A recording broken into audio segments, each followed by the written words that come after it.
Are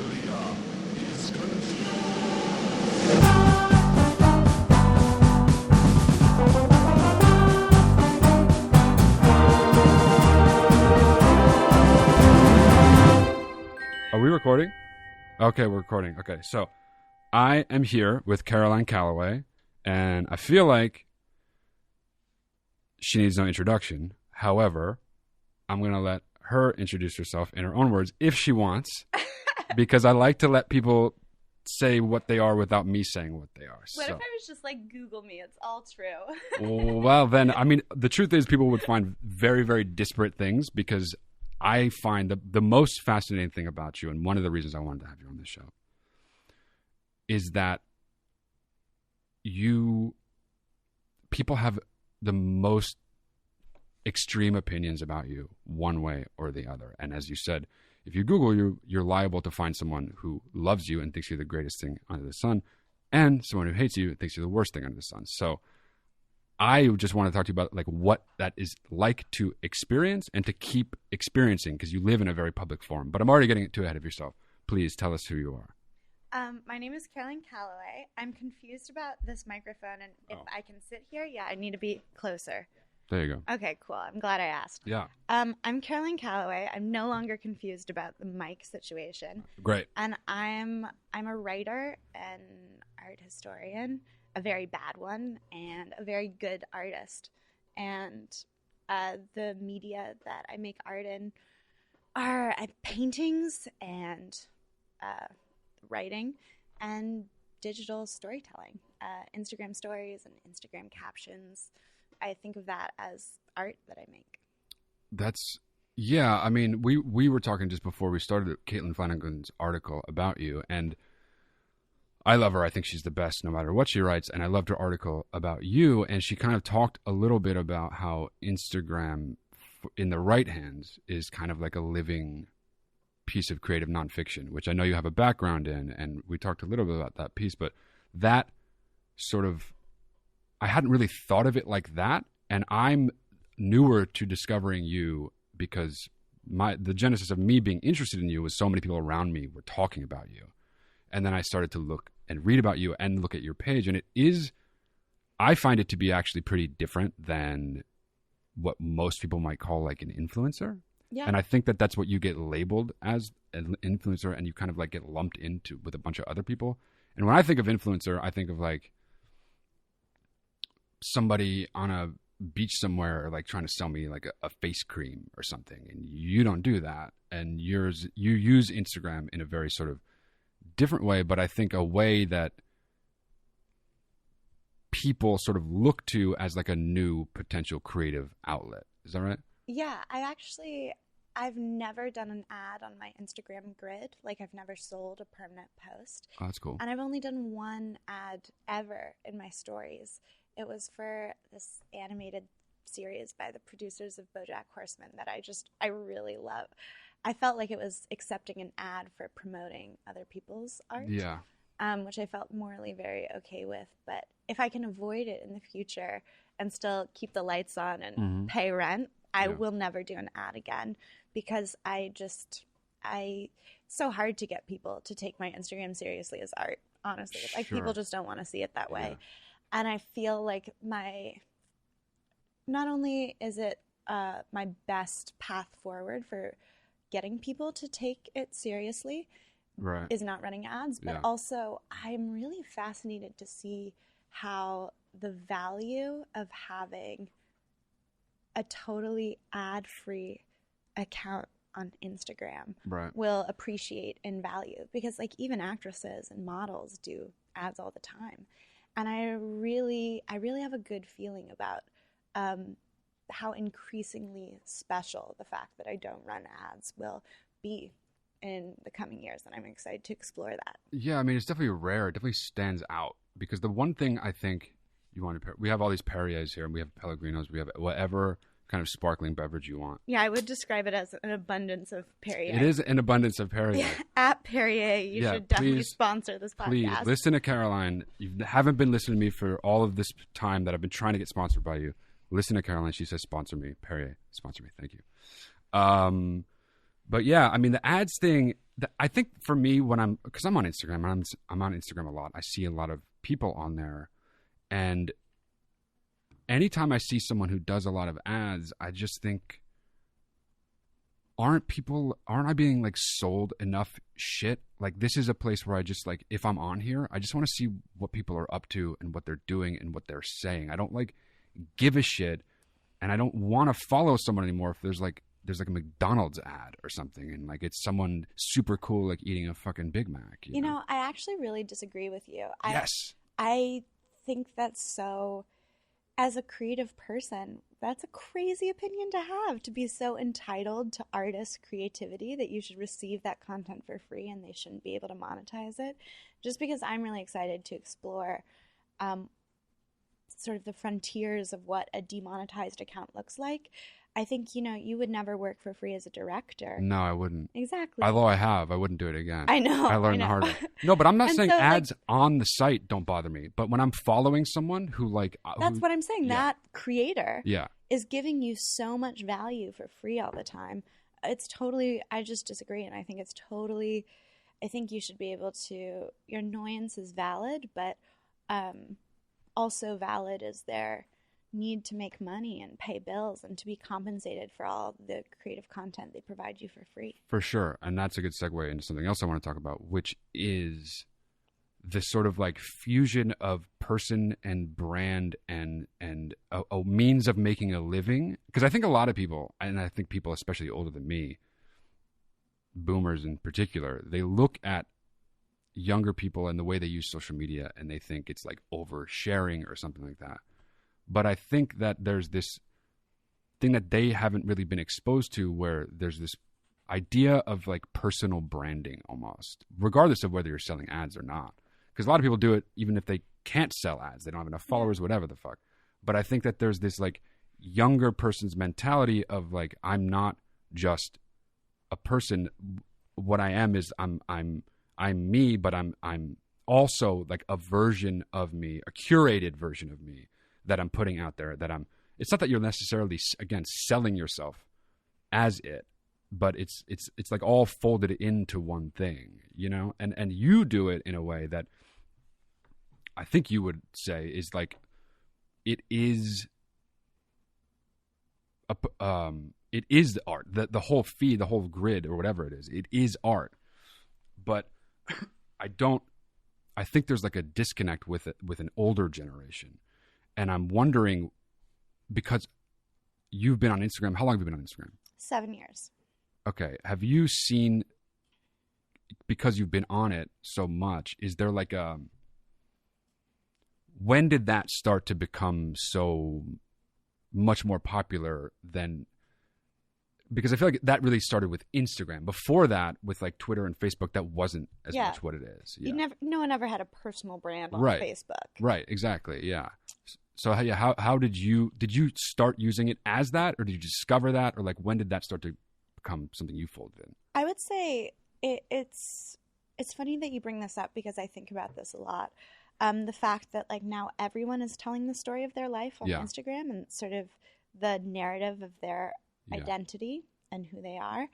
And when Instagram was first started, I don't know when you got the app, but in the early days of Instagram, it was really like a curated gallery where you allow other people to see the world through your lens. Yeah, right. Yeah. You know, like an autumn leaf on the sidewalk, or a cappuccino with a cappuccino art with like a white border around the photo. Like sure. That was the digital climate of Instagram in the beginning. And I think I was one of the first people to really understand the potential of Instagram for so many things that we take for granted today. Its potential for ads, the potential for buying followers and leveraging that into more real followers. The way I built my brand was I bought 20,000 followers. And then I bought ads before ads were even a thing on Instagram. The messaging tool inside the app didn't even exist yet. So I would have to like comment on these accounts' photos being like, do you have an email address I could contact you at? And I bought them so cheaply. I would buy them in packs of 10 for $5 an ad. Wow. with accounts that had hundreds of thousands of followers, and I was able to build that 20,000 up to 500,000 in maybe 2 years. Wow. While still getting a degree at Cambridge. So like that wasn't even I wasn't even working on that full time. Right, I was a full-time student. Right. And also like trying to, fall in love and have fun and becoming increasingly addicted to Adderall all the while. Sure. Yeah. But yeah, so I also, in addition to seeing the potential for ads and leveraging fake followers into real followers, I also saw the potential for making Instagram like the story of who you are. Mm-hmm. And yeah, I don't remember the question at all. I don't know me neither. I don't know what listening. we're talking about. Yeah. I mean, what I want also to talk to you about is the Natalie who you used to work with, mm-hmm. the article that she wrote. That was around the time where I started to become aware of you, and the general sense that I had was that people were angry at you, and I didn't know what that even really meant. And I was like, what the fuck is everybody so mad about? And then I read it, and I was like, what the fuck is everybody so mad about? Even though it seemed to be clearly she's like coming from a place of negativity, I still didn't understand what the problem really was. I mean, you had basically like hired her, and she just seemed angry about herself. I don't want to put words in your mouth or anyone's mouth, but my take on it was like she's just upset about a thing that she kind of did, And then so I don't know what you have to say about that, but was there like it seemed to like ignite a certain narrative around you that I was starting to hear about that I don't agree with. And I'm curious as to, did you know that was coming? And when it came, was it like, who the fuck cares? Because you're amazing at like brushing shit off. Is something that I've definitely noticed from your feed. It's like you'll like post something from someone who's like calling you something, and you'll like laugh about it or whatever. And the attitude that you have about it is incredible. And I'm curious as to how that, if at all, has like shifted things for you in any way, or like what was that experience for you having her do that? So many questions. There's a lot. Yeah, this is a lot to unpack here. Yeah, do your thing. So much stuff. Well, one, I think a common thread that I'm seeing in your questions is this really, and people do this all the time.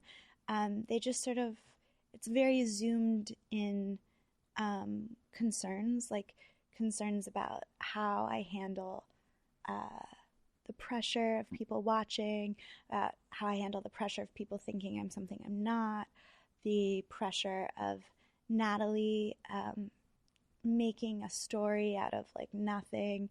It really, none of that even matters, because the big picture is that Natalie did the right thing by making the most exciting story possible, and I've done the right thing sort of surfing the different waves of news that have hit me over the past 9 months. I mean, we're literally here because of how she and I have been able to manipulate our own stories. And Natalie's piece is so smart in the way that it really leapfrogs from outraging detail to outraging detail, just things that we love to hate in our culture, like me asking her to take photos for my Instagram. We don't see those actions as a young woman building a business. We see them as evidence of vapidity or frivolousness or just, But it so obviously is. I mean, it seems, at least to me. It's not obvious to everyone. But why do you think that is, though? Is it, like, I feel like that's a disconnect for me, actually. Like, I see someone doing what you're doing, and I think it's like a brand thing. And that's especially the more followers you get, the more time you put into what you're doing, the more you're going to care about it. And because it involves taking pictures, you're going to fucking take pictures. It's like part of it. Well, I love that you see it that way, but I don't think most people do. No, I agree. Yeah. Most people, I remember just being so ashamed at Cambridge when I was surrounded by all these geniuses who would probably, like go on to win Nobel Prizes in a variety of subjects, just being so deeply ashamed that like they would be typing away at some brilliant thing in the library, and I would be working just as hard on an Instagram caption that I'd spent the last 2 months perfecting to post it, and just feeling the deepest burden of shame of being like, I've spent 2 months on this Instagram caption and no one thinks that's a worthwhile investment of my time. And it was really hard to sort of like protect the flame of my own ambition, creativity, and just sort of like artistic interest, because I found it really rewarding to make digital art. And yeah, I do so appreciate that you see it that way, but I don't think we should lose sight of how rare your attitude towards this is, because everyone, it just influencer versus the word writer. Yeah. The connotations that we have for those two professions are so vastly different. Like when you're like, introduce yourself, I could have said influencer, but I didn't, because I didn't want people to fucking hate me. It's true. There is this supremely negative connotation, which I find odd, because influencers, by definition of the word that they use to describe themselves, it's people give a shit about what they're doing, and that's why they're called influence. You know what I mean? Honestly, the reason this is the way it is a pattern that has repeated itself over and over again throughout the history of art.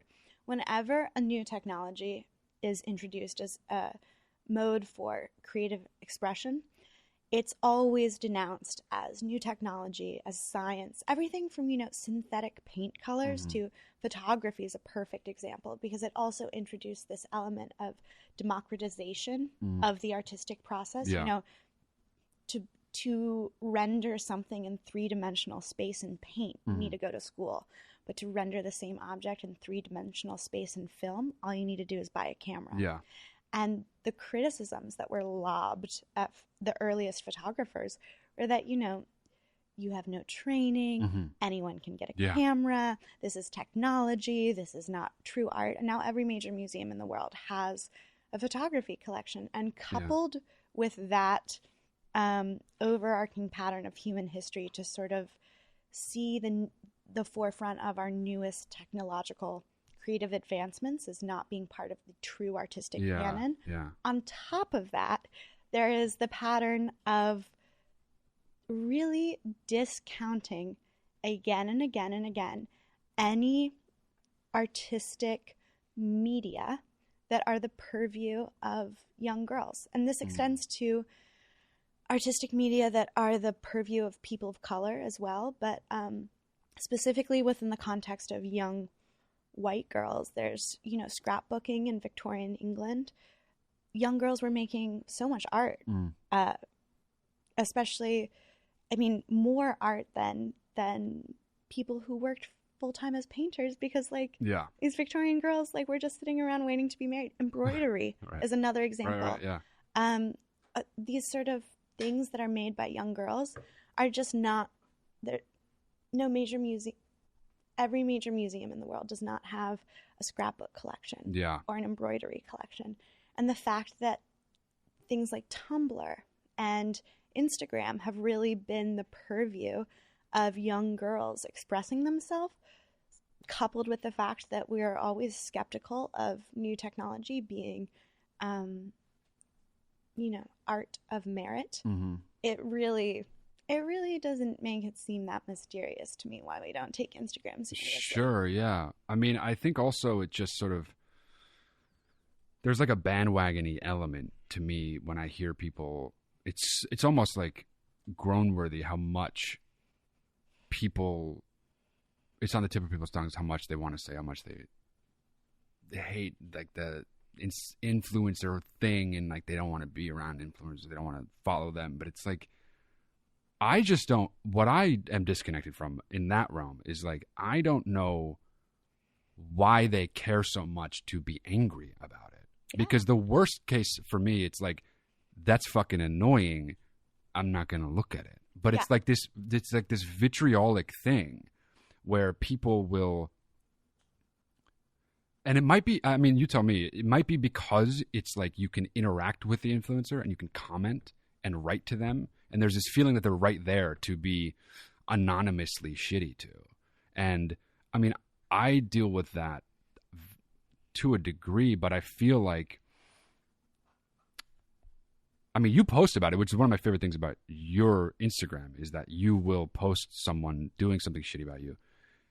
And your attitude about it is amazing. But like, I can't imagine that that's the attitude most people have. And I feel like there's no, from the person doing the attacking, right? Like if they're going to be shitty to you or someone else online or to me, whoever, there's this unbelievable quality that I can't get over, is how ready people are to be shitty online and how not ready they are to be shitty in person. And it's like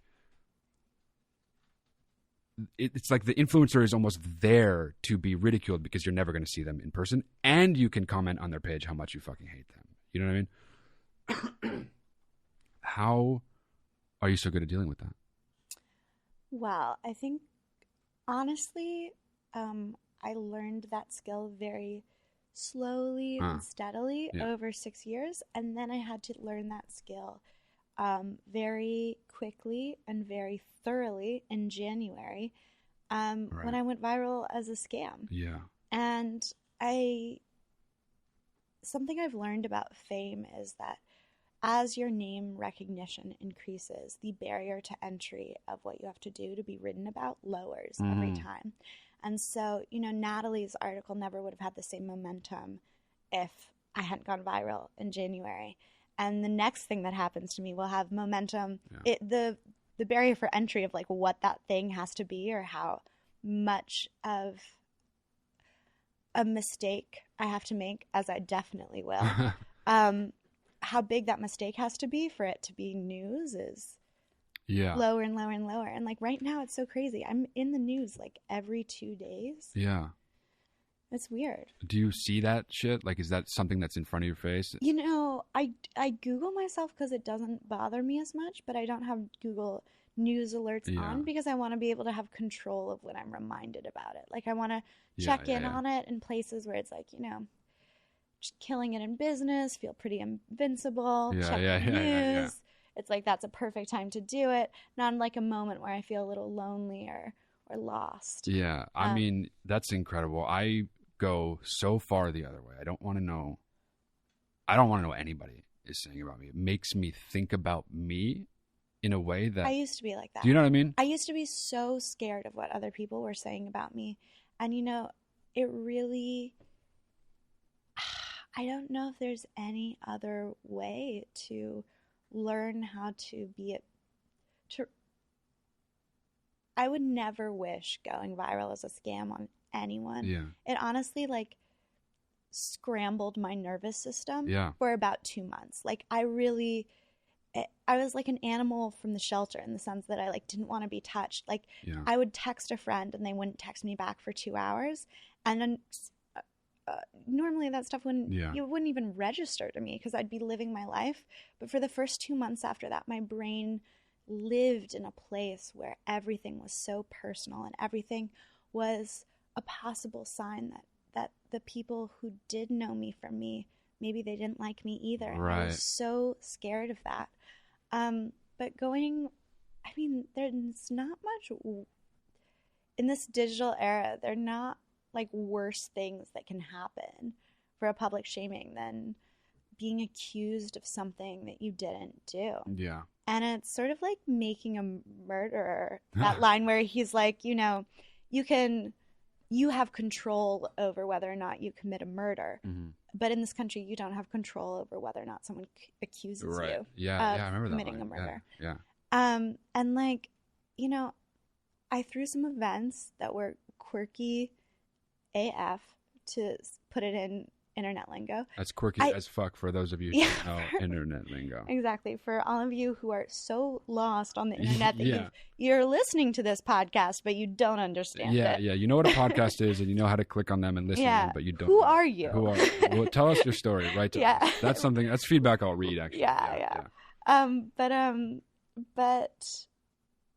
the events. Oh, yeah, the events. Yeah, it's so fucked up that I threw a niche event for a niche community and everyone who went fucking loved it, but because Twitter found it so laughable that, you know, it's not journalistic malpractice in this day and age to cite a Twitter thread as a source. That shit creeps me out. I fucking It's hate wild. That. And, you know, it's all well and good that everyone's walking back those claims now. And I appreciate that for sure. But, like, no one can give me back those 2 months when I lived in a panic. Yeah. And that panic, to overcome it, I mean, I started antidepressants. I got a really good New York City therapist, just like the best that money can buy in the New York City therapy industry. I would imagine possibly the therapy capital of the world. I think so, yeah. When you think therapy, you think New York. New York, yeah. You think like neurotic New Yorkers. Yeah, I just think of Woody Allen, actually, to be honest. Yeah. There's someone who deserves to be canceled. Yeah, he needs to be in therapy for sure. Yeah, even though his movies talk about it, he needs extra therapy. Yeah.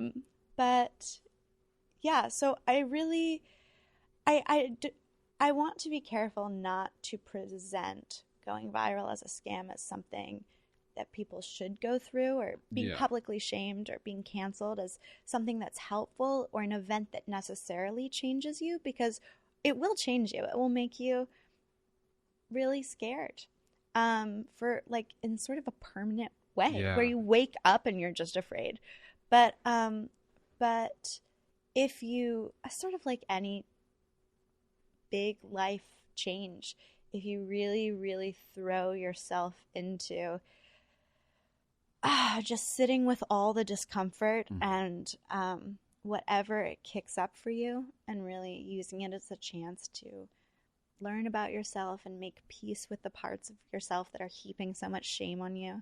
For me, I really had to examine how much I cared what people thought of me. Yeah. And like, I used to even just like, when I'd start reading a bad comment, like I would just like, my heart would sink with the first few words, but like I'd read the rest of it. Yeah, or like I'd just be worried if something bad was going to happen that someone was saying about me.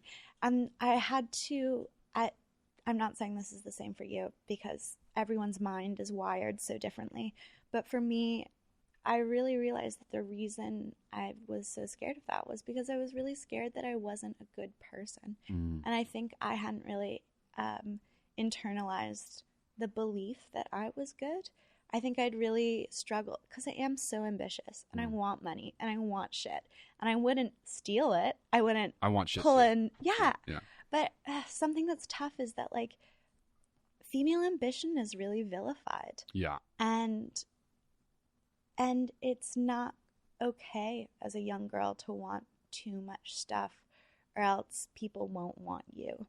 And when I was building that online persona, you know, like when I sold my book to publishers the first time around, like, Natalie and I made the choice to make that character. We didn't even use the word Instagram once. No, 100 pages of a book proposal.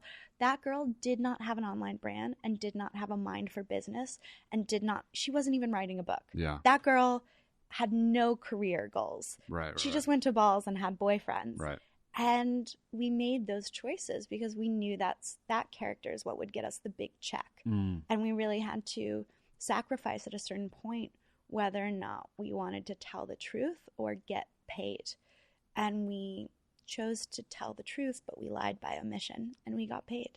And it's just I just had really spent a long time sort of seeing my ambition and being really scared of it. And then being labeled something like a scammer, which really, of all the words, like... It's a uniquely, it's a weird thing to be. Hungry word. Yeah. And it was really hurtful for me, because there is a real hunger that I have. Right. And, you know, when you Google my name, Taylor Swift is the first name that comes up. I'm very proud of that. Oh, I'm fucking jealous. You should be. She's amazing. Jealous. Yeah. But the next two names are Anna Delvey and Elizabeth Holmes. Holy shit. Both women who have stolen millions of dollars, endangered people's lives, are either in literal prison or awaiting trial. And like, I've never stolen a single dollar from anyone.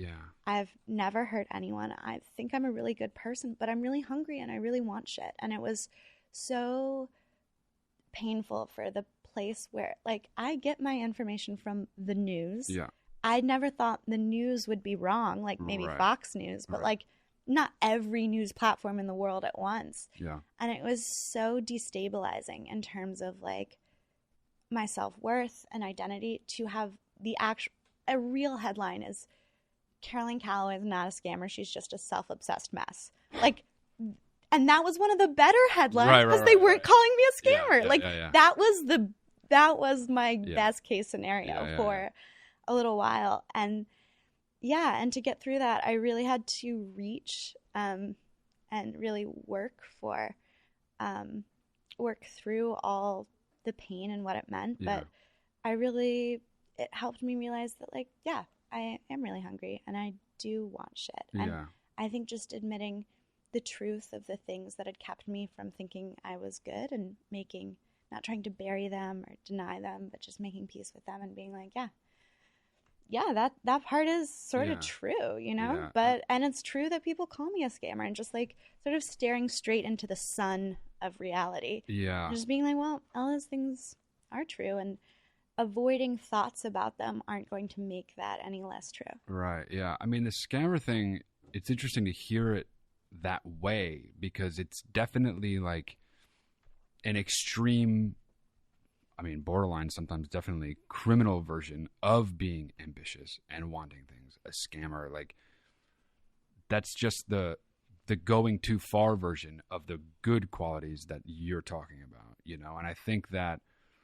it's sort of a confluence of reasons to my eye about why that sort of snowballed. Again, I think someone like you is such an easy target and a desired target because it's the low-hanging fruit. Again, everybody wants to say you being a young woman and what other people would call an influencer. You don't call yourself one, and neither do I. But I just feel like it was a confluence of events where it seemed like such a runaway train. And when I would look at comments, again, you brought up something that drives me fucking nuts, which is like our news sources citing users on Twitter as if just them shouting it into the void. But if that's your news source, you can literally find anyone saying anything about anything. You just need to find the fucking crazy person that's saying it. You know what I mean? So if I want to find someone talking shit about you, I can. If I want to find someone saying you're the greatest person ever, I can. And if I'm just going to go on Twitter to look at random people and what they think, I'm going to be able to find that, you know. But I just think that when I would look at the comments about you, especially during that time, all I would end up thinking, I wouldn't even end up thinking about you. I would just end up thinking, why the fuck is everyone so angry? Do you know what I mean? Well, I'm glad you thought that, but that's not... there's just... You know, people just hate influencers. Like, it's such a failing of language that we don't have a word or a turn of phrase to describe the experience of, like, scrolling through our phones and just feeling sad and quietly alone in our lives. And all that jealousy and rage and sadness, it needs to go somewhere. And sort of like leaving terrible comments or just generally shitting on influencers, even with your friends, or just hating them. I think it's just sort of, or just clicking on a story like mine or any of the influencers who are like canceled for whatever reason. It's just sort of like a collective bloodletting for that feeling. Yeah. It's a good way to put it. Collective bloodletting. This should be the title of something. That'll be the title of this episode, actually. That's good. No, I love that. Okay, so now I want to talk about your fans. Yes. Who are they? They're mainly girls in New York and London, with LA as third. It's funny because I think I don't really consider my followers fans. I consider them more readers. And, you know, when I was building my account and buying those ads, something that I did that was very smart was, since I didn't just want more followers, I wanted more readers. So I targeted fandoms of books, like especially serialized stories, since I was telling a story about my life that was serialized in post. Right, yeah. So like The Hunger Games, Divergent was really big. Harry Potter was perfect for me with all the Cambridge stuff. And you're a wizard as well. Yeah, and a witch. Let's use the correct lingo. Sorry. Yeah, didn't mean to do that. But yeah, and so I really think of my sometimes I call them, sometimes I do call myself an influencer. I'm really not picky about the language, and sometimes I call my readers followers, or sometimes even fans. Mm-hmm. I just don't really. I've just sort of surrendered to the, the lack of language for better terms, and those are the words we have, so I use them. But I think of them not really as like fans at a pop concert, but the relationship that a writer has with maybe the readers of their weekly column. Right. Yeah. That's so okay. I feel like you didn't ask a question and I just gave an answer, which was great. That's what you should do about all questions. I know. I feel like I'm taking an art history exam at Cambridge where I just didn't understand the question. And I'd be like, let me talk about something I would like to talk about. You know what? Every time I ask you a question, I want you to just talk about whatever you want to talk about. Okay, cool. Amazing. Yeah, that's good. So we're in LA. That means you're also in LA. Even though you don't live in LA. No. And why are you in LA? Oh, are you like teeing me up for to talk about movie and film stuff? Well, now we've established you can talk about whatever the fuck you want, but yeah, I want to ask you questions about that.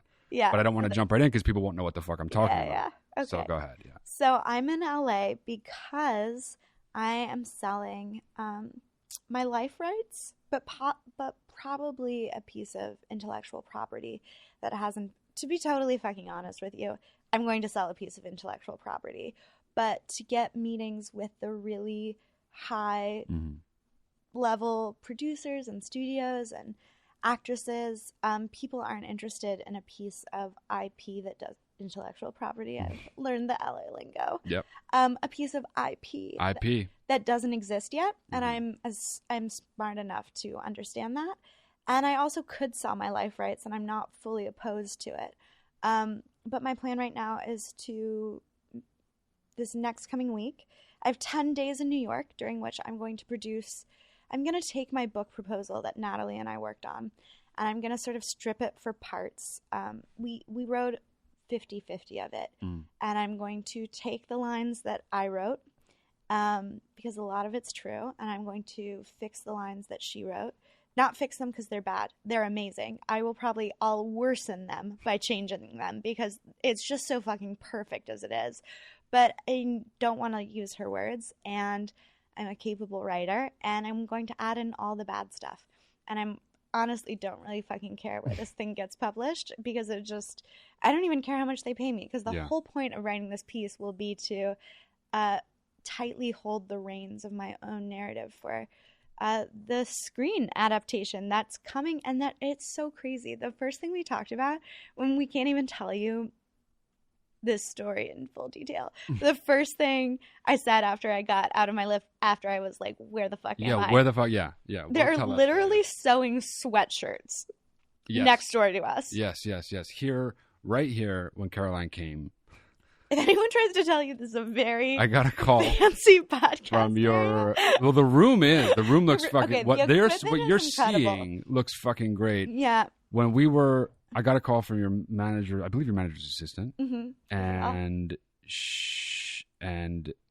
she was like, Caroline's there outside, and I was like, fuck, I wanted to be here when you got here because I realized, especially if you're not from LA and don't know LA really well, I was like, you're liable to think the area that we're in, just like the general area that we are in, which is called Frogtown, which is a great area, but like it doesn't exactly look like it. And I thought you would be like, I'm gonna get the fuck out of here because you're like I don't set know up if you've to be read murdered. the news, but I'm very elitist, so I was like, I can't be here. Yeah, and you're valuable too. I mean, if I wanted to like kidnap you, it'd be a good place to get stuff you into like a home somewhere, or a car, no, to be fair, this is like the Narnia of podcast studios. You just like push back the sweatshirts in the wardrobe, and then suddenly you're in a wonderland of now we're here. Tech, tripods, and microphones, and headphones, and people at laptops who like they're just they're busy. 3 people at laptops here, and I don't understand why you need this many people. We are.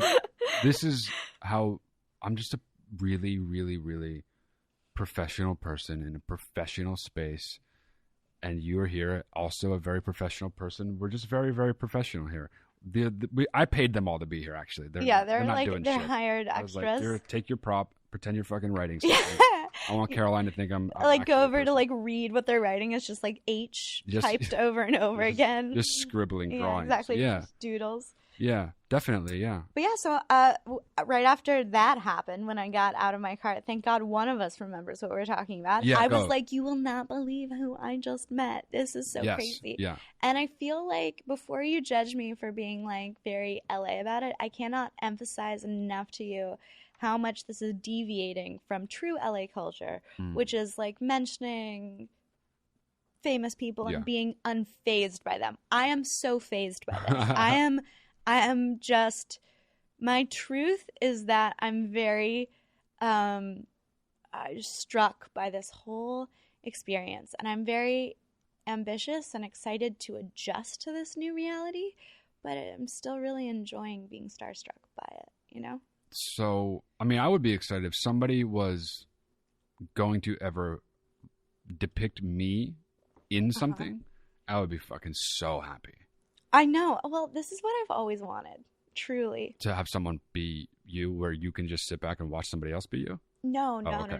Because that's what I want. That's why I'm asking you. Oh, my God. I just want to sit down and watch someone else be Matt, and I can just be somewhere else. Oh my gosh, you sound depressed. I'm not gonna lie to you. I've talked to my that, fucking doctor because I am. I've felt that way, and I was very depressed. Yeah, no, I felt that way. I don't go up and down. I just stay depressed. Yeah, my dream when I was really in my depression was that I wished that time itself would stop, and that I could just be in my apartment for a couple months, maybe, and just like go back to my life after time itself stopped, and I could just have days and nights to myself. Are you too young to remember that show where that girl would go like this and time would stop, and like she talked to, I mean, it sounds 27. If you don't know it, hey, what's the name of that fucking show? Where the girl would go like this and stop time. You know what I'm talking about? Yeah, he's gonna find out. He's touching the tips of his two fingers together. This is what would happen. She would go like this, and then everyone was touching his two fingers together again for everyone listening to this in their ears. No, they can see us. Oh, there's gonna be a video as well. What is it? Out of This World. Yeah. They go like this, and then everyone stops, and then she can do whatever the fuck she wants. I would love that. That's what we want. Yeah, that would somebody be figure that out for us. But I don't feel that way anymore. I'm really excited to be living my life. So I mean, I would, I hope you're in therapy. Oh, I am. I've been in therapy. Not in New York City therapy. Maybe you should look into it. I used to live in New York. I'll move back to New York to start doing therapy just because I need it so bad. I need the New York therapists. They're honestly so fucking good. I was in therapy for 2 years before I found my therapist. It didn't really... I mean, obviously I'm still alive, so I guess it did help and it got me here, but it didn't help as much as Philip is helping me. Philip is like the creme de la creme. Okay, so you had shitty therapists. Not shitty, but not for you. Yeah, they just weren't for me. Yeah, I think, I love how you self-corrected on that, because I think no one really talks about how hard it is to find a therapist you like. And it's so hard when it doesn't work out and you just like... It's awkward. It's so awkward and like you feel like... I kept going because I just like didn't know it could be better, and it wasn't that bad. Yeah, right. Yeah. Yeah, I got lucky. The very first therapist I ever went to, she is still my therapist. Wow. Yeah, but everyone I know is like, what? That's amazing. Plus, a lot of people like change after a few years, and I'm like, I don't want to do that. Also, this person knows me, so I don't want to fucking start over, you know? I feel like I'm a really heavy mouth breather. Heavy mouth breather? Is that a problem for you? No. Okay, I don't even think it's true, though. I was suddenly very self-conscious. No, I haven't heard one mouth breath from you. Okay, amazing. Yeah. That was my goal. I've been holding my breath this whole time. Wow, you are fucking impressive. You can make money off of that for sure. Michael Phelps, eat your heart out. Yeah, change career paths for sure, yeah. Can we talk a little bit about the corduroy thing that you're wearing? Because I love corduroy. I love corduroy too. Wear corduroy pants. And I get made fun of for it fucking endlessly. And it's bullshit. Talk about a personal brand, though. Yeah, exactly. Yeah, it's true. So tell me about that rad thing that you're wearing right now. So I'm wearing a matching pant and jacket, corduroy suit. And that's so cool. Just all blue. It's honestly so cool. I was going to tell you when I saw you, but I was like, we're about to be on microphones and I'm just going to compliment her. Okay, cool. On actual microphones so the world knows. Love a good validation. Hi. For sure, yeah. I don't know if you've heard of my Instagram. I'm very attention seeking. I've heard of your Instagram, and I've heard that as well.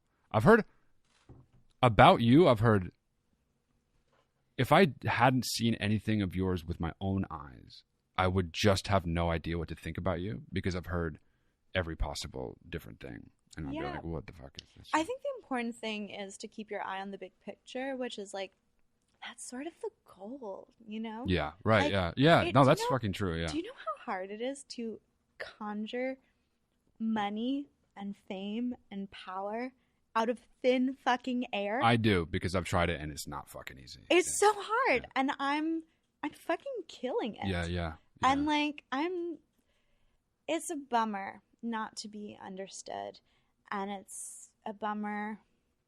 The better version of that sentence is, it's a bummer to be misunderstood, but yeah, that's why I'm a writer and not a podcaster. You corrected yourself, though. Well, I mean, I catch it in edits. Yeah, exactly. But the first draft wasn't great. Yeah. Okay.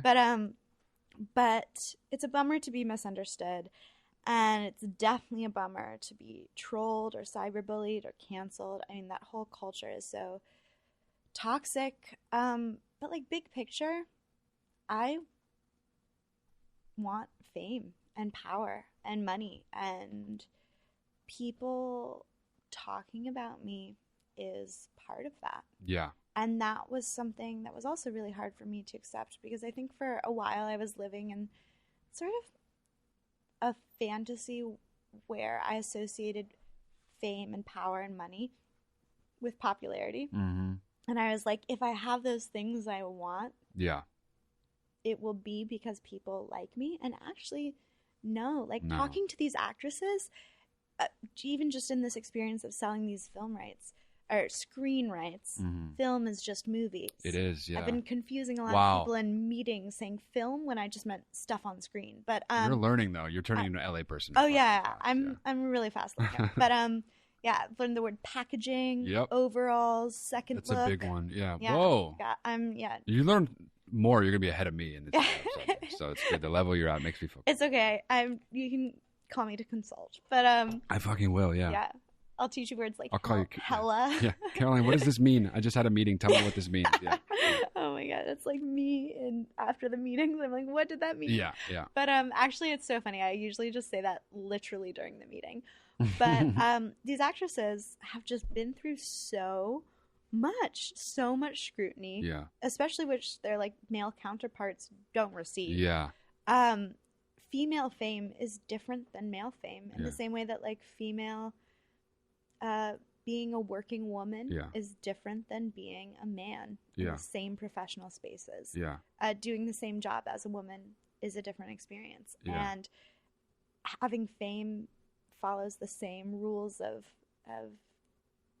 sexist gravity. Yeah. And the goal is not to control the narrative or change people's opinions about you or convince people or set the record straight or, you know, any of that. The goal is to learn how to withstand a blizzard of opinions again and again and again and again and again, because humans are fallible.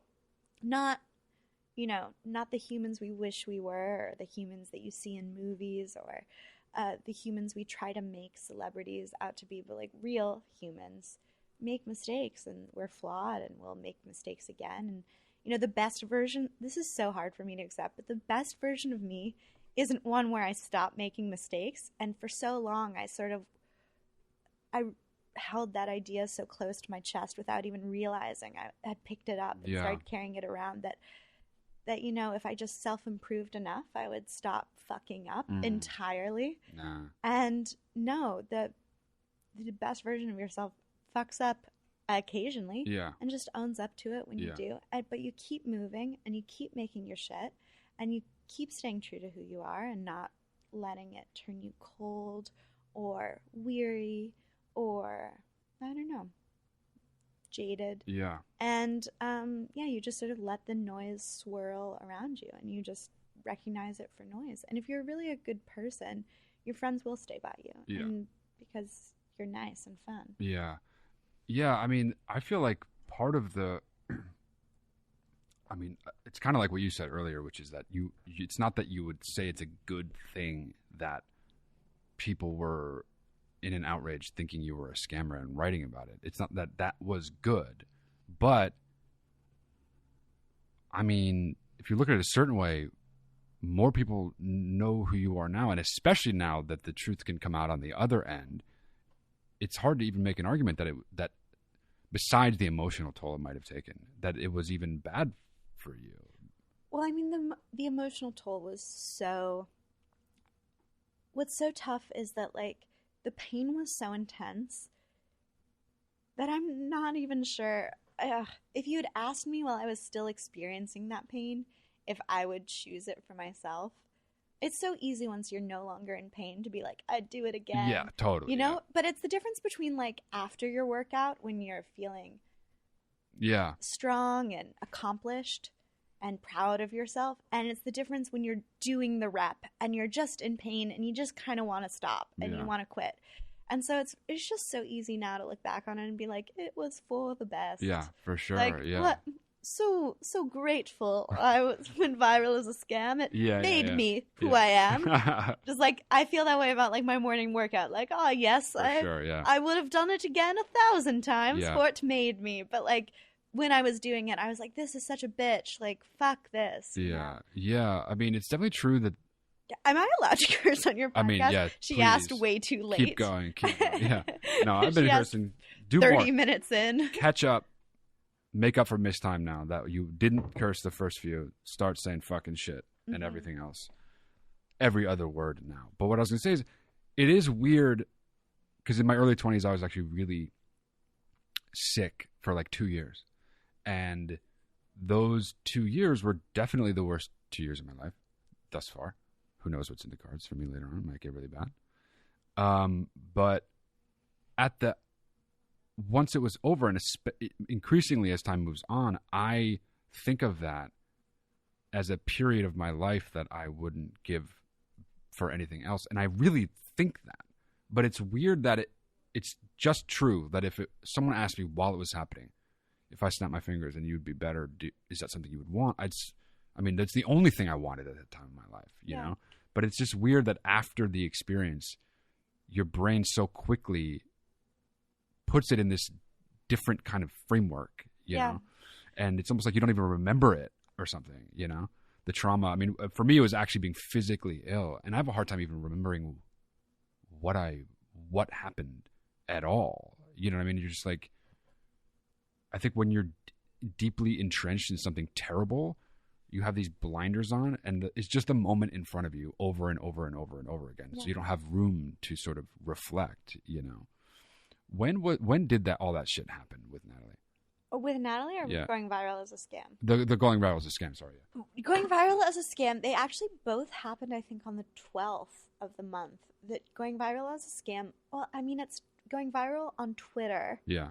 Started on the 12th. Okay. Going viral in the news started the 15th of January. And then Natalie's article, I think, dropped on the 12th of September. I could be wrong with these dates. I really don't. So it was a separate thing. I think I'm correct about the January ones, but I just don't know about Natalie's. I think the date that's popping up in my head is September 12th. I'll believe you. Yeah, you don't have to. You can fact check me later. I would. I'm not even going to look. I fucking just believe you. Okay, cool. That's the story from now on. Yeah. But here's the thing. What's the thing? You're not a fucking scammer. Yeah, I know. Did you know that? Yeah. Oh, what if I was like, what is your PIN number? Just write it down on a piece of paper. Give it to me right now. I'm serious, though. It's fucking weird to think about it. It seemed like it was easy to know that you weren't the whole time. Yeah, but so what the fuck? I so think what the fuck is an appropriate feeling. And you know what's the most what the fuck that I feel about is like it's not even, it's the thing that I think is most fucked up is that I don't even really, it does nothing for me to be angry about it. Well, you're not at all, and it's so fucking clear and obvious. Yeah, I mean, I'm not, because it's just I just have like, you know, just like Bill Gates, I have 24 hours in a day, and like we just have so much time to be awake, and I definitely think there's enormous value in having the self-confidence in the validity of my own feelings to the point where I can be like, this is fucked up. Yeah. But beyond that one sentence, I just don't think it like really, it's just so fucked up that it just serves me not at all to like sit in that anger, other than just sort of acknowledging it, seeing that it's there, taking stock of it, and then, you know, just using it as fuel to throw myself into a project that I care about creatively. Yeah. I mean, like an Instagram caption, you know, real art. Yes. Yeah. You said something earlier that caught my attention, and it was, I don't remember exactly what you said, but you have such, you clearly harbor no ill will towards Natalie. Oh my God, I love Natalie. Are you kidding me? I want to hear about that, though. Like, I think the natural assumption, at least my natural assumption, is that you would feel like she either broached some kind of like trust that you have, or there's like a breach of something, or just details of your life that you, whatever the fuck. I would imagine that you'd be not angry, but like that you wouldn't think that was the right thing for her to do. You know what I mean? Well, I guess I should say I do feel a little bit of anger. And when I'm being honest, I do feel betrayed as well. But I do not feel those feelings as much as I feel that what she did was absolutely 100% the smartest, most cunning, rightest thing she could do.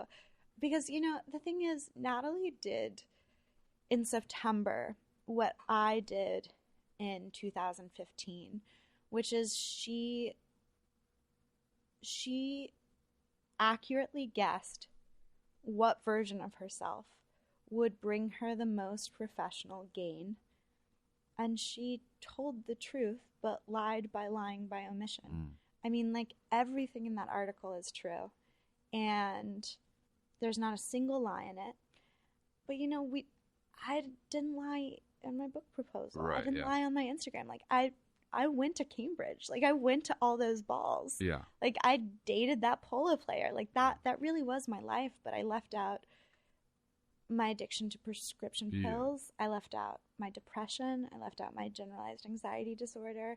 I left out anything that would lower the chances of publishers seeing me as a safe bet and cutting me a very fat check. Right. And with Natalie, I mean, times have changed. The news has changed. I'm now labeled as a scammer. And, you know, she started writing that article back in February, which is when the news storm around that story, which, to be fair, I myself would have clicked on. Yeah. An influencer who's a scammer. For sure. Even as I was like seeing that being written about myself, I was like, oh God, I'm part of the problem. I would totally fucking read this. It's everybody's dream click. It's the dream click. Yeah. I love that phrase, dream click. It's the dream click. It's the dream click. But it truly is. And do you want to do some ASMR with that can opening? I just think but I'm still bitter about not being sponsored, so it's a sore subject. You know what? It could happen someday. Yeah. But Natalie, the real Natalie Beach, and not the character in our essay, she is not. We don't have the same charm. I definitely think I have strengths that she doesn't have when it comes to making first impressions on people. But holy shit, do people love her. Like, Natalie, she was captain of the NYU soccer team because she was voted into that position because she's so freaking popular. Yeah. Like, and she wasn't the dowdy sidekick, you know, following orders. Like, she's literally the captain giving the game plan. And, you know, I wouldn't have been best friends with someone whose ambition and cunning and drive and hunger did not match my own.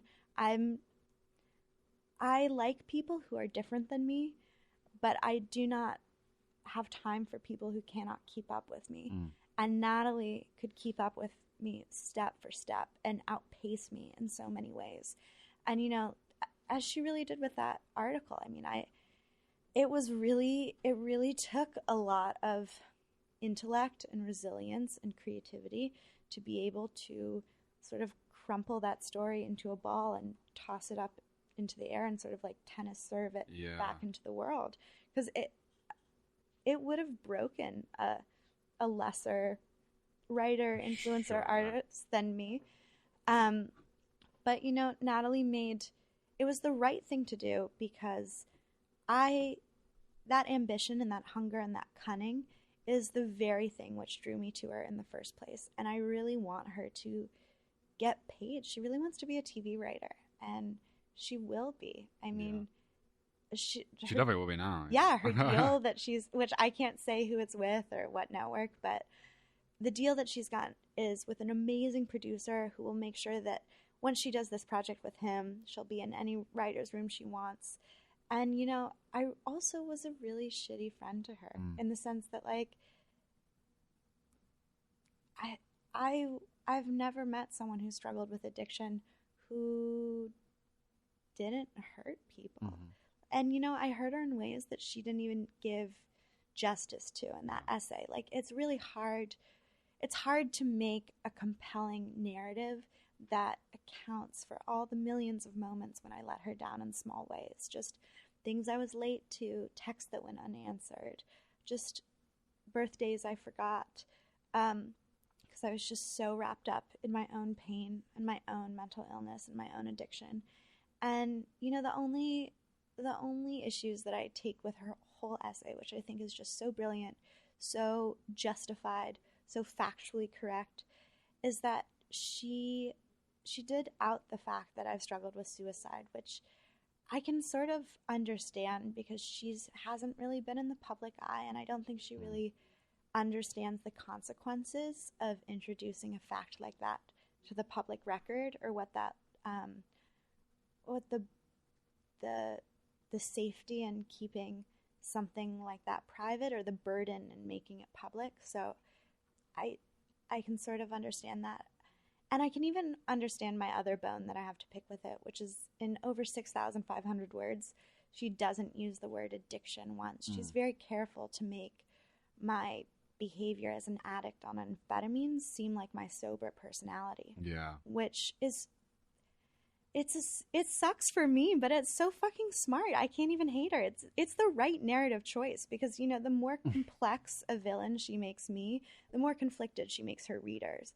And as the essay stands, it's very clear who is the flawed hero, you know, the plucky underdog to root for, and who is the batshit crazy spoiled rich girl. Yeah. And I mean, the parts that Natalie left out are the parts when, you know, as my best friend, I talked to her about how hard it was moving through these fancy worlds, coming from such a hoarded, messy house in suburban Virginia, and how hard it was, you know, being a rich girl on Instagram. She was very much part of crafting that persona, and it was really smart of her to present the details of that persona without the fact that she was in on the jig. Because stories of being a rich girl are the very thing by which I use to pull myself up out of the middle class. And Natalie helped me. I really understood social media better than her, so she helped me understand that in the book proposal, which we wrote 50-50, that people hate the rich and they love the plucky underdog. Yes. And I'm really excited to actually like find a way to publish this book proposal, because it's so clear that it uses the exact same narrative device that Natalie uses in her essay, which is my character in the book proposal is the Natalie of that world. Like, I'm surrounded by like rich, beautiful swans who just like glide around me in their perfect lives, and I'm scrappy and trying to make it. And people love that dichotomy. And Natalie explained that to me, and I really agreed with her. I saw that she was right, and we made the book proposal that way. And I explained to her that social media, and especially Instagram, is people actually love the rich. On Instagram, if you want your content to succeed, it needs to be aspirational. And I didn't make those rules, but I'm smart enough to play by them so I can win. And I explained that to Natalie, and that was very much a part of our friendship. But, you know, when I sold that version of myself to publishers 4 years ago, I was in the position that Natalie was, you know, in February when she started writing her essay about me. She needed to succeed, and I needed to succeed. I needed that money from publishers in my own brain. I mean, I just wanted it so badly, and it would just be so hypocritical of me to begrudge her making the exact same choices that I myself have made when I was in her position. You know, I presented a version of myself that was not untrue in the sense that I lied about anything, but was untrue in the fact that I hid all the parts of me that could make it less successful. Like Natalie's essay wouldn't have worked as well if she didn't play into all these really real factors that she didn't choose either. How we hate influencers, how I've gone viral as a scam, how, you know, people hate the rich in long form narrative, how they love the plucky underdog. She didn't choose those rules. She just played by them in a way where she would win. And I have to make those choices all the time. And I not only like don't begrudge Natalie that those sort of choices are the very reason that I loved her once and still love her now. Yeah, that's fucking interesting. I mean, what I'm hearing really is sort of this like very almost not extreme but very devoted version of this idea of creative nonfiction. Really, I mean, you're sort of taking that as far as you can and turning yourself, your voice. I mean, in her case, writing for The Cut. In your case, your Instagram feed. And I mean, the way you talk about it is like you say you're being honest. You're just not putting in every detail. Well, you know? I'm really different about how I approach it now because, you know, I've learned over. I made those choices to present that version of myself because I was dealing with a lot of shame about all the dark stuff that I was hiding. And, you know, I'm sure that Natalie feels she's a really good person with a good heart who, like, we both want to make honest stuff. And I'm sure she feels a lot of shame for hiding. Like, her family, her house, I've been to her house in New Haven, and, like, it's nicer than mine. Like, her family is richer than mine, which I want to be so fucking cognizant of not falling into the trap of making this two white girls pointing fingers at each other, being like, no, you're more privileged, you're more privileged. But, like, at the same time, I think the fact that, like, Natalie's first writing job before this essay in The Cut was being the book critic at O Magazine. And she got that job because her aunt is the editor-in-chief. And I think it just, details like that are so important when the very premise of her story is that I had everything handed to me. Yeah. When in fact I was creating writing jobs for myself out of thin fucking air because no one in my family was giving them to me. Yeah, yeah. And I wanted to be a writer. And it's deeply important that if people, that at least when we talk about the truth of that story, that all of the truth is part of the record. Right, yeah. Because it's easy to manipulate the truth by leaving stuff out. But yeah, I mean that alone is kind of an interesting question because it makes this idea of, I mean, it kind of goes both ways. It's like embellishing the truth, like the James Frey thing. It comes to mind, like the whole thing, A Million Little Pieces. You know, it's like people got so, and there's no analog to anything that's going on with you, but like people got so mad about that. I see the comparison, but I didn't get mad about that because I was like, it's a fucking book. I want the book to be good. Yeah, exactly. The book was so good. I loved A Million Little Pieces. And you know what? I fucking loved Natalie's essay. Like, right. She's not a journalist. Right. I think these facts are an important part of the record when we talk about her story and the place it occupies in the news. Mm-hmm. And when journalists write about who I am and who she is, these facts matter. Mm-hmm. In her essay,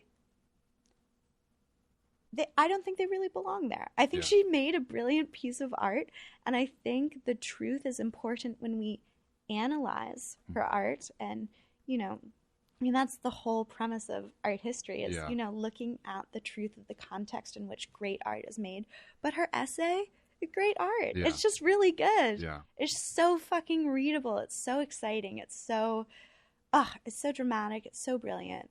And, now with my Instagram, I really don't try. I've tried making a persona, and that was based on sort of things, hiding what I felt shame about, and also based on emphasizing the parts of me that I thought I could cash in on, that I rightly guessed I could cash in on.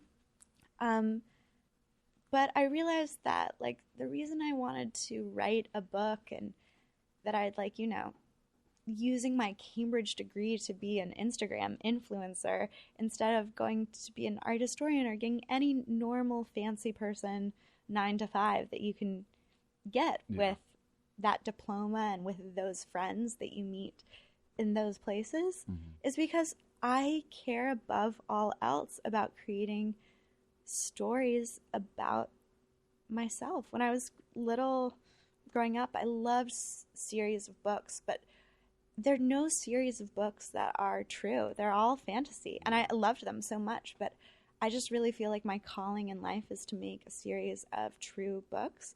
And also I feel really called to digital content, which is a sentence that I am very aware lots of people would laugh at, but I really stand by it because it's really how I feel. And now I don't try to make a persona. In fact, my approach to Instagram is totally different in 2019 than it was 4 years ago. So I stopped doing sort of that approach of trying to be someone I'm not in 2016. And then I took 2 years off to sort of really just grow up without the spotlight that I'd placed on myself and without the pressures of social media. And I really needed that time to just recover from Adderall. It really just took 2 years to stop taking amphetamines every day and deal with the underlying depression that made me start taking so many amphetamines in the first place. And then starting back in January over this past year, once I came back to social media, at first I was really sort of scared to be back on it. And I sort of dipped my toe in the water by only working in stories, which is how I ended up going viral because I'd built this whole event over a month on stories, and the event had changed from when I first announced it. And the journalist who screenshotted I call her a journalist, but she doesn't write for any major news. She's a Twitter verified person. Doesn't count, yeah. But she screenshotted my Instagram story and compared what I first promised with what the event was. And it was so unfortunate that I was working only in Instagram stories because all the slides where, I explained how the event was changing. Right. Yeah. Self-deleted and disappeared into the ether, and there was no record of them. So it was just the first one, the explanation of what it was going to be, and then what it had changed to, but nothing along the way. Nothing along the lines. And it's frustrating because it's not like she photoshopped those screenshots. Yeah. They're on my Instagram. I made all of that, and I did say it would be that. I totally did. And on top of that, I was planning an event with just me, and I was disorganized, and I did order way too many mason jars. But that's not a criminal offense. No, ordering the wrong number of stuff for your event. It's hard planning events, especially for your first time. But she made it a criminal thing by comparing those screenshots. But now after that, I sort of had to find the strength within me to withstand that. And I returned to regular posts in April. And since then, my real goal has been just being and just bringing my Instagram up to speed with the ever-changing nature of who I am. But my one rule about things I don't post about, I try to make content that delights people, unless something really terrible happens, in which case, if there's some level of pain that I feel like I need to express, I'll make an exception for that. I don't talk about anything that my manager doesn't let me talk about, so like business, Hollywood stuff. Sure, yeah. And I don't talk about anything that I don't feel healed from, because it's really hard to expose something that you're still sort of working through up to public scrutiny when you haven't finished working through it. Right, yeah. I'm just going to cough. Do it. I've been coughing, yeah. I hope this makes the video really exciting. Yeah. Coughing rules. And just adding some I'll do it too. Okay, amazing. Okay. How long have we been going, Chris? Oh. Wow, I thought it was 40 minutes. Yeah, time flies when you're having fun. I also want to talk a little bit about I think when I look at your... How long are your podcasts? They go from 60 to 90 minutes usually. Oh, wow. Okay. Yeah. Is that long or is that short? That's really long. It's long. We do long. We go really in depth with the really important guests and the really important Love host. that for you. Yeah. How was your salad? It's really good. I was pretty hungry. Good. Fuck, what was I going to say? Oh, yeah. Okay, this is something I'm curious about, and I've never been able to ask anybody who is remotely like you. So, how... I guess it's a two-part question. How much of... Because when you ask someone how much they work, how much time they spend at their job, they can tell you. Usually. Even as a writer, I have really weird, irregular hours, but I can be like, I work from 7 at night to 11 at night, and then in the morning again, from whatever the fuck. But I feel like there's this it's more fluid the way that your job is being on the way you on Instagram. It's like it can be all the time if you're not careful. Or is that how you prefer? How do you manage that? Or do you not even really worry about that because it's so folded into the way that you live your life usually? Is it I'm working now, I'm on Instagram, I need to do a post or whatever the fuck? How much of it is delineated ahead of time or specifically? Or is it all just kind of one thing rotating and you have a good balance for that kind of thing? Well, the thing is, since I don't do any ads and since I love making art, the way I make money is that I sell visual art. I sell collages. I just did this series of paintings with this amazing LA chick you should follow. Everyone listening should follow @SaiSwoon. Okay. Sai Swoon. She makes memes, brilliant memes, and she's just I'm gonna do it too. Oh my god, you literally should. Her memes are so funny, and Sai yeah, got it. And then Swoon and she's just so cool. She's just a really cool LA girl. Yeah, she's so cool. Cool. Yeah. Follow. Yeah, so she's amazing. Okay. And we just did some paintings together. So part of my day I'm working. In fact, one of the most important part of my day, since it pays the bills, is making visual art, gluing stuff, cutting up paper, painting, washing my brushes, buying new paint, going to the craft store. Oh my god, trips to the craft store. Grueling. Huge. Actually, I really love them. I can't even say they're grueling. Okay. I look forward to them a lot. It's nice to... I like going to craft stores. Oh, I love a craft store. I love a craft store so much. And so I do that for a couple hours every day, and then I sell the art in my Instagram stories. And then I work with my personal assistant to package each one up. I really just love care packages and little crafts and details. So I make a little card for everyone who buys one. So wow. In addition to the art itself, I have to make the cards and sign them. She helps me package them up, and then I also do, I've been doing so much press this month. Yeah. So I'll usually have an interview every few days or do a podcast, and then I'm trying to get in, I've actually fallen behind on this since my dad's suicide, but I was doing 500 words a day on my book, and then I work out and I go to therapy 3 times a week. Damn, that's good. Yeah, I try to work out every single day because it just makes me feel so much less like I wish time would stop so that I could just, like, you know. And therapy too, 3 times a week. That helps with that as well. Yeah. It was really good. It's so expensive. I have to make a lot of art for that. Yeah, it burns the fucking hole. Oh my God. Sure, yeah. I'm trying to think of it like a university education though. Like I'm getting a PhD in being me, and will take like 6 years of just crazy tuition. Yeah. You know, when somebody asks me that, because everybody who has ever met me just assumes I've been in therapy for a long time, they're right.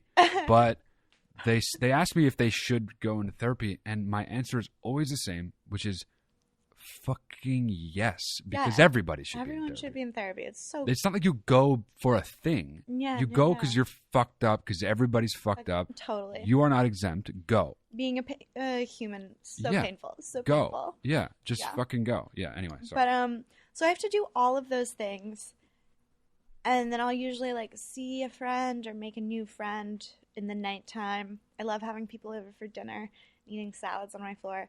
But so all of that happens, and then into that grid work of, you know, Pilates and therapy and making art and packaging the art and making the cards and doing the interviews and the podcasts and the making of new friends or the keeping up with old friends, and also just like responding to my manager's texts and my mom's texts and, I don't know, making new projects come to life. Then I also need to put up, like, I try to put up between 3 and 18 posts a day. Damn. And that's on the stories. No. That's grid posts. Whoa. And then in addition to that, I have a running Instagram story that I need to update.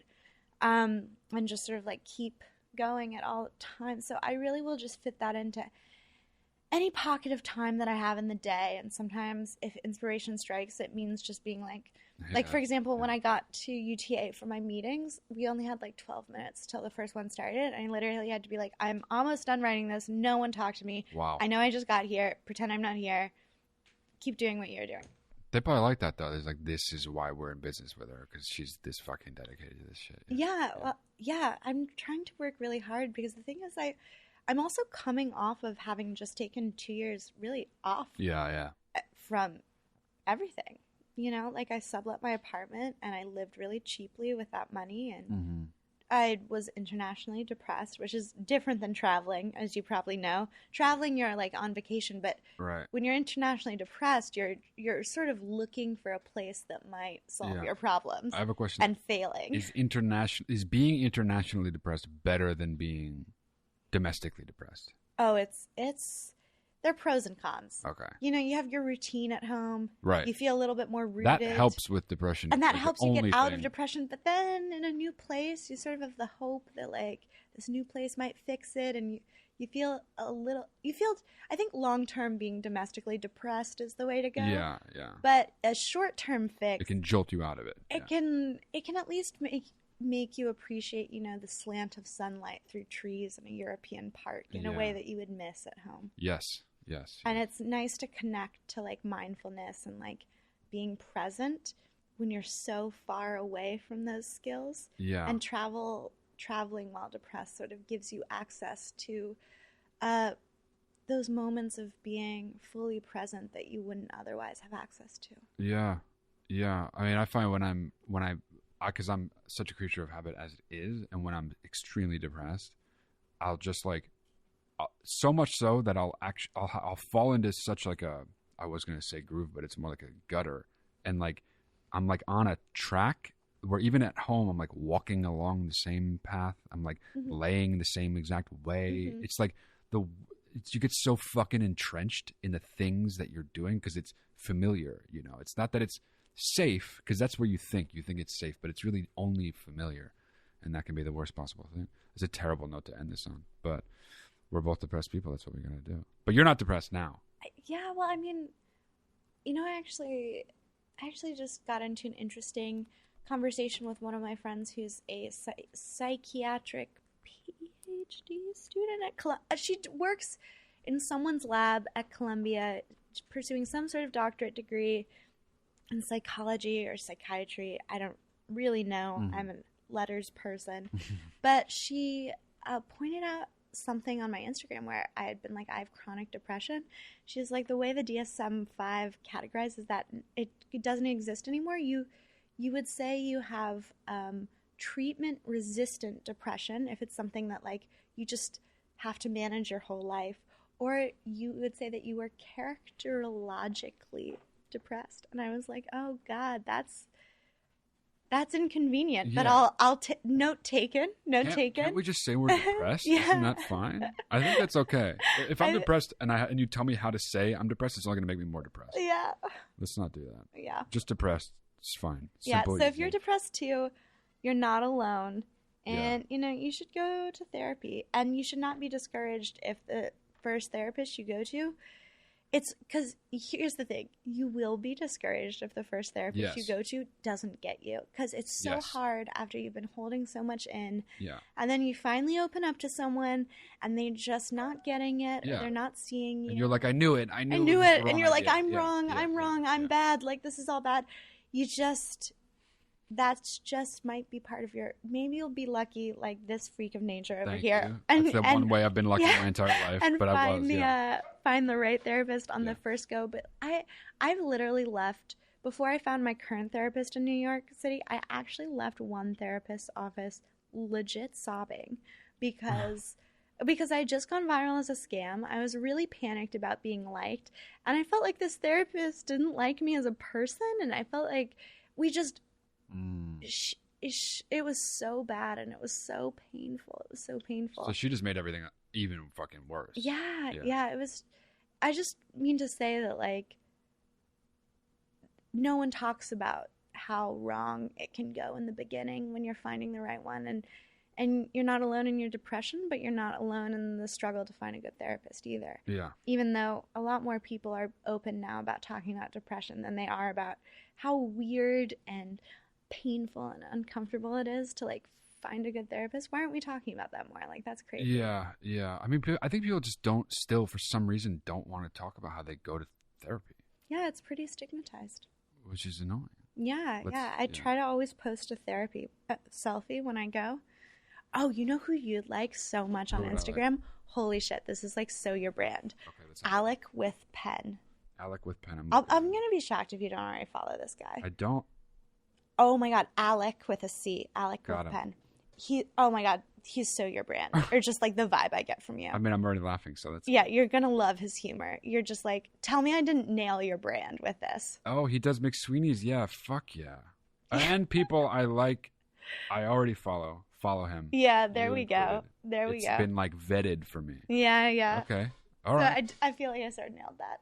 You did. This is a good note to end on. You did.